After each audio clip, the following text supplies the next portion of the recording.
Talvez valha a pena recordar, nesta altura, um aspecto de programação orientada a objetos em Python que vimos na primeira aula, mas que talvez valha a pena recordar aqui. E o aspecto prende-se com isto. Portanto, alguém pode olhar para aqui e ver que getX é, para todos os efeitos, uma função. A maneira como se define uma função em Python é usando a palavra reservada def. Portanto, getX é uma função e tem um argumento self. No entanto, é chamada aqui, esta função é chamada getX, sem argumentos.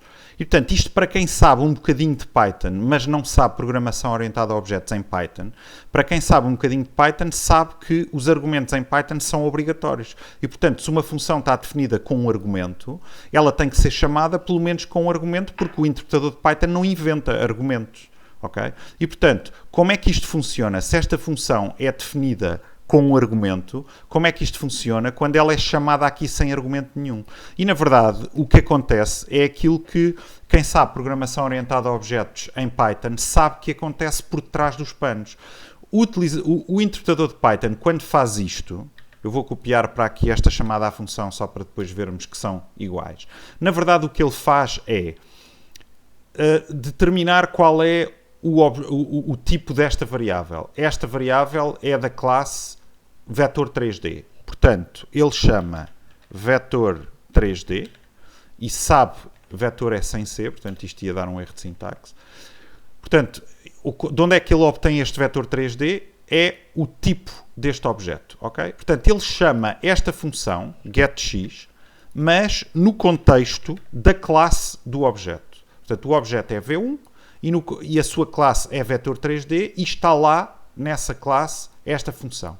E passa-lhe como argumento, como primeiro argumento, o objeto sobre o qual foi executado o método. E por isso é que isto não dá erro, porque na verdade o método é executado com um argumento e self é o objeto sobre o qual o método foi executado. E portanto isto não dá erro. Eu vou pôr aqui uns prints só para vermos que estas duas chamadas à função, estas duas linhas de código dão exatamente o mesmo resultado.